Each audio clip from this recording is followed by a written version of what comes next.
আসসালামাইকুম ভিউয়ার্স, কেমন আছেন সবাই? আশা করি সবাই ভালো আছেন।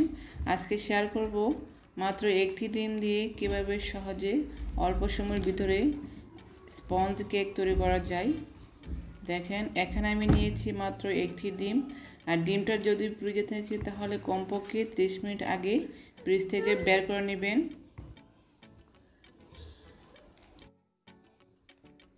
এখন আমি ডিমের কুসুমটাকে আলাদা করে নিচ্ছি।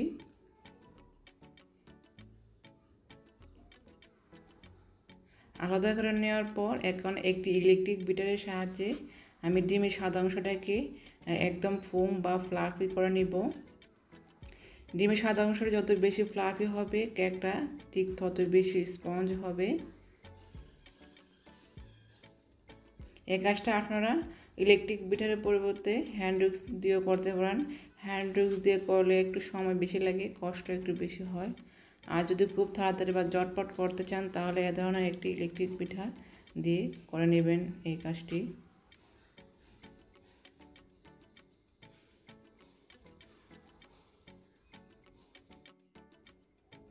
ভিউয়ার্স, দেখতে পাচ্ছেন কি পরিমাণে ফ্লাফি হয়েছে। এর চেয়ে বেশি বিট করতে যাবেন না, এতে করে কেকটা নষ্ট হয়ে যাবে, খুব বেশি ভালো হবে না।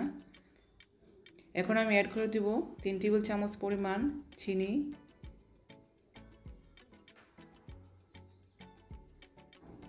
চিনিটা দেওয়ার পরে দিয়ে দেব স্বাদ মতো লবণ।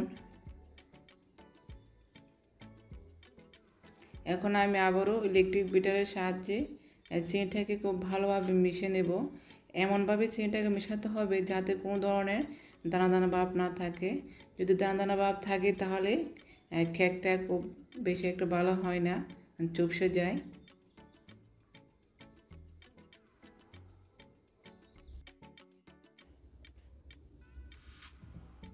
এভাবে চতুর্দিক থেকে ঘুরিয়ে ঘুরিয়ে ইলেকট্রিক বিটার দিয়ে চিনিটাকে ভালোভাবে গলিয়ে নিতে হবে। খুব ধৈর্য সহকারে এই কাজটা করতে হবে।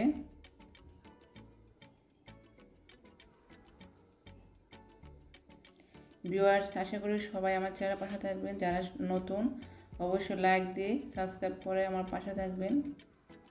এখন আমি অ্যাড করে দিচ্ছি 1 টেবিল চামচ পরিমাণ রান্নার রেগুলার তেল।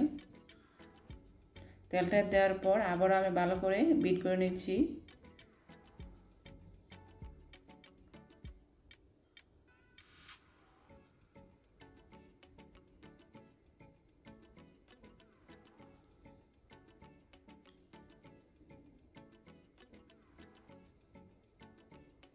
তেলটা আমার মেশানো শেষ। এখন আমি দিয়ে দিচ্ছি ডিমের লাল অংশটা।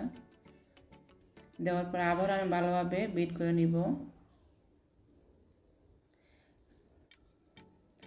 ভিউয়ার্স, দেখতে পাচ্ছি ডিমের লাল অংশটা মেশানো শেষ। এখন আমি এর মধ্যে দিয়ে দেব শুকনো উপকরণ।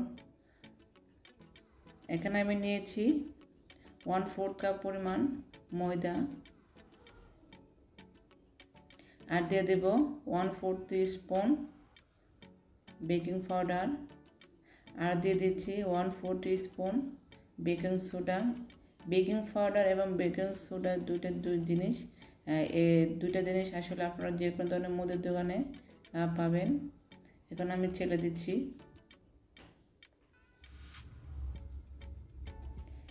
এখন একটি হ্যান্ড উইক্সের সাহায্যে শুকনো উপকরণগুলো ভালোভাবে মিশিয়ে নিচ্ছি। খুব আলতো হাতে মিশিয়ে নিতে হবে।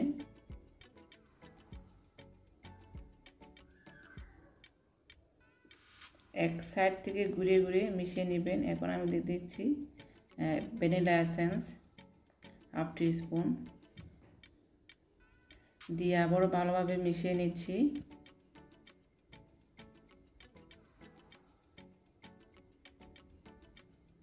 মিশানোর শেষ পর্যায়ে আসলে এখন আমি যে বাটিতে কেকটা তৈরি করবো ওই বাটির মধ্যে দিয়ে দিচ্ছি সামান্য পরিমাণ তেল।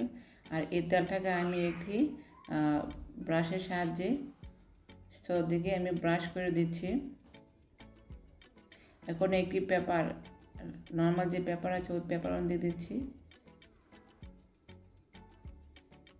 এখন আমি আগে থেকে তৈরি করে রাখা কেকের যে ব্যাটারটা ছিল ব্যাটারটা আমি উপর থেকে দিয়ে দেব।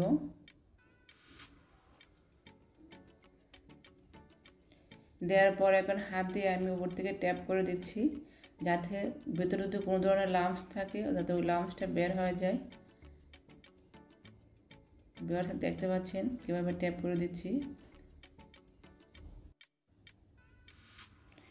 অন্যদিকে আমি চুলায় একটি প্যান বসিয়ে নিয়েছি। প্যানটা প্রায় 5 মিনিট গরম করে নিয়েছি। এখন আমি ওর মধ্যে দিয়ে দেবো কেকের যে বাটিটা, ওই বাটিটা দিয়ে একটি ঢাকনা দিয়ে ঢেকে দেব। ঢাকনার মধ্যে যে ছিদ্রটা আছে ওই ছিদ্রটা আমি একটি টিস্যু পেপার দিয়ে ঢেকে দিচ্ছি, যাতে কোনো ধরনের বাতাস বের হয়ে না যায়। 10 মিনিট পর ফিরে আসলাম।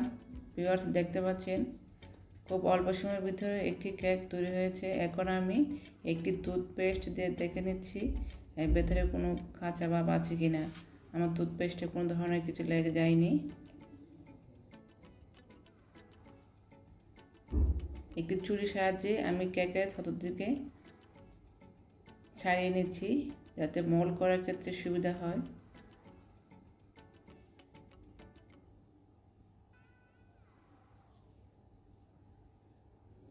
কেকটা খুব সফট হয়েছে এবং খেতে অসম্ভব মজার হয়েছিল। আপনারা বাসায় ট্রাই করতে পারেন। আমি যে উপকরণ দিয়ে কেকটা তৈরি করেছি ঠিক সেই উপকরণ দিয়ে আপনারা কেকটা তৈরি করবেন, দেখবেন একদম সফট হবে আর সবাইকে আপনার প্রশংসা করবে।